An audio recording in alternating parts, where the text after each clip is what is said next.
Christmas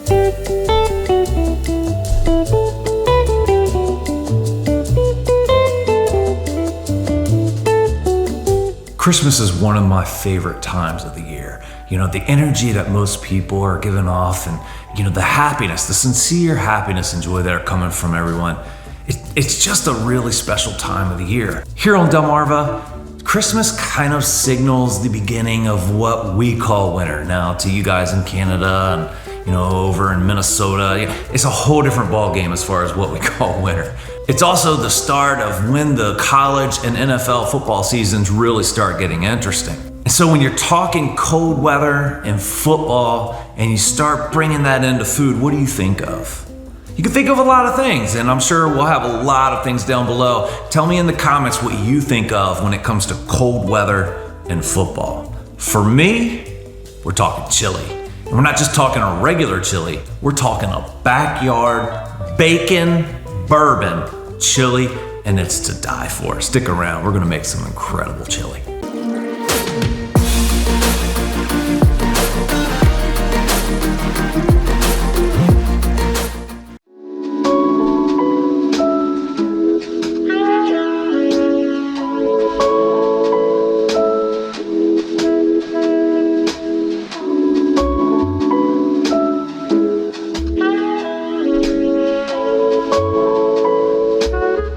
Every great chili starts with a protein, and in this case, I'm gonna use Lobel's Prime Beef Burger, and it is delicious, juicy, absolutely amazing. If you wanna go with a healthier version, use a ground turkey. Start out with a little olive oil, bring this up to temperature, then we're gonna go ahead and brown our meat.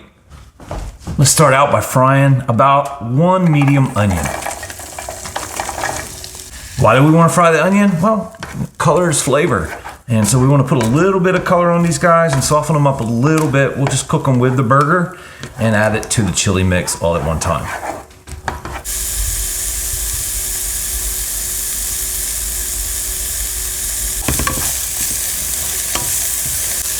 We're going to go ahead and put our meat in.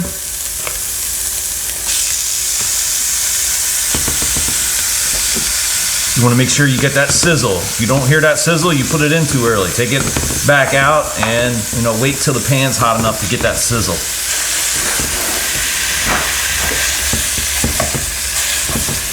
You want to get that pan contact, get that meat actually touching the bottom of the pan.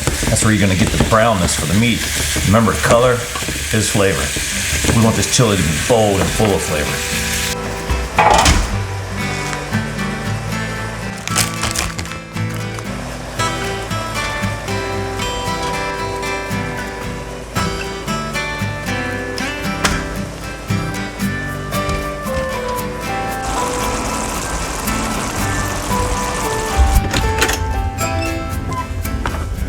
Little tip for you, put the bacon on a tray whenever you're cooking it. Save all that wonderful grease that comes out of it. You can use it in Brussels sprouts or anything else that needs a good flavored fat. Bacon fat can be used on just about everything.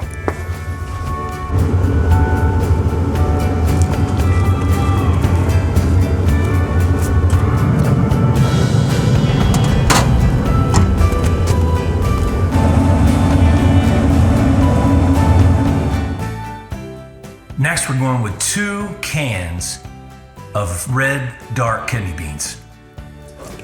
Make sure you strain them and rinse them. You don't want those preservatives and leftover flavors coming off of these beans. We want just the bean, and we want to make the flavor in the chili rather than acquire whatever's in here. 1 can of black beans, and just run some water over them.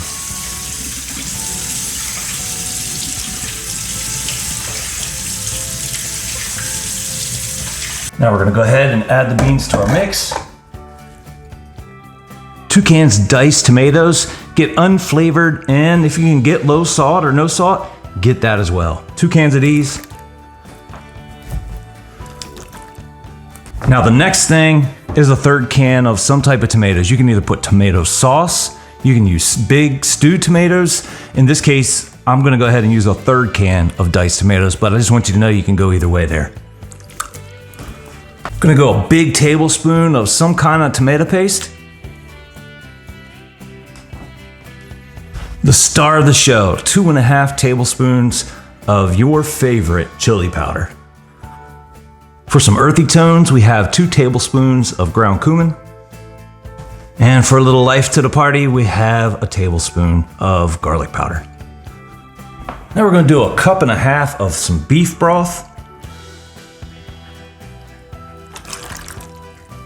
The exact amounts, guys, it really is up to you. I'm just giving you a guideline, especially with something with a lot of bold flavors like chili. You got to kind of tweak them a little bit here and a little bit there until you nail down the exact quantities that you like. Dun dun dun dun. Don't use an expensive bourbon. You're just looking for about 1/2 cup of, whatever cheaper bourbon you have. You're just pulling that roast, that sweetness, that bourbon flavor out of it, as it cooks with the chili. I'm gonna eyeball about 1 tablespoon of ground black pepper. Same thing for coarse kosher salt. A bottle of Stubbs barbecue sauce for me, but use whatever you like. Now I like to add a little bit of corn into mine. I just use the frozen corn from the freezer. You can use a can of corn as well. The only thing left, guys, is the bacon. Let's go see if it's done. Bacon's not done, but that gives me time to go ahead and prepare one of the last but main ingredients, and that's how we get some heat out of this chili. Some peppers.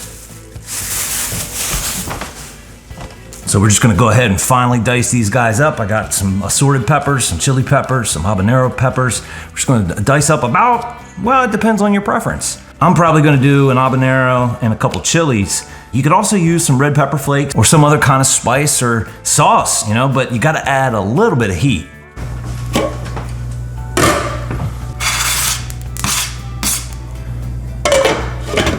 I'm gonna go ahead and start bringing the heat up on this just a little bit while I'm waiting for that bacon to crisp up. I want that bacon to be pretty, some people like their bacon soft, some people like it crunchy. I'm more of a crunchy person. My son likes it, soft, but you wanna make sure that it's crunchy for this. That way it breaks out real evenly and nicely, and you can put it in here just in crumbles and just let that flavor just kind of, take over and help bring all this together. Bacon makes everything better.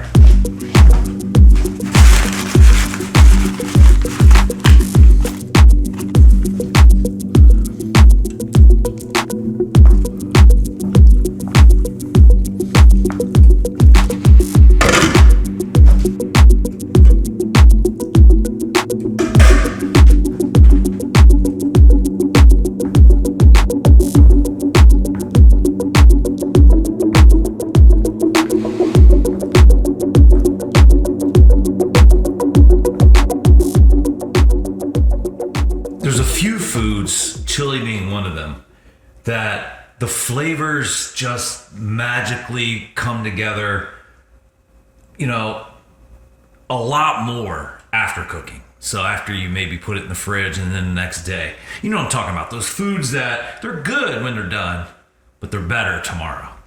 Chili is one of those. So it's important to, once you get to this point, we're 3.5 hours in, just on simmer, just barely cooking here on the stove. Now it's time to taste, because taste is gonna help you determine about how far you wanna go as far as hotness, as far as seasoning, whatever it is, so many things can jump out to you with just a simple taste. So with your chili, make sure before it's done cooking or before you call it quits, you give it a good taste. And a little trick about that is make sure it's cool enough that you can actually taste the flavors. You don't want to take a bite that's so hot that all you're worried about is not burning your tongue. You want to be able to taste the flavors of the chili.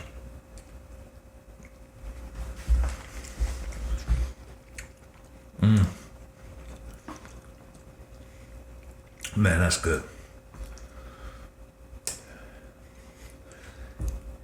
Now, caution. The heat on the chili will intensify tomorrow. So you want it to be just a little bit milder than what you're looking for at this point. There's also two different kind of philosophies when it comes to spices with chili. Some people do like I did and put your spices in first and let them just kind of cook and marinate together and just become one. Some people believe you should put your spices and seasonings in towards the end of the chili making process. I do it the way that I do it because I feel like the flavors come together so much smoother.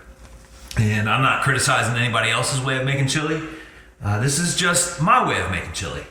And I've made it enough times that I've got these ingredients down pretty good. And if you're a fan of backyard barbecue, cold weather chili during a nice football game on a Sunday afternoon, you gotta try this.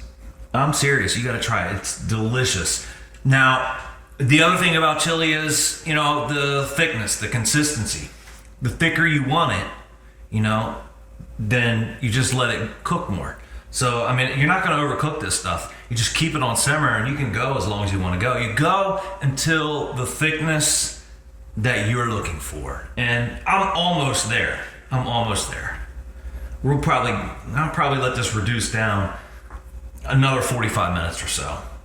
And the reason for that is when you reduce, you're boiling off water, excess water, and what you're left with are concentrated flavors. And that's exactly what we want for this bacon bourbon barbecue chili. Gotta try this.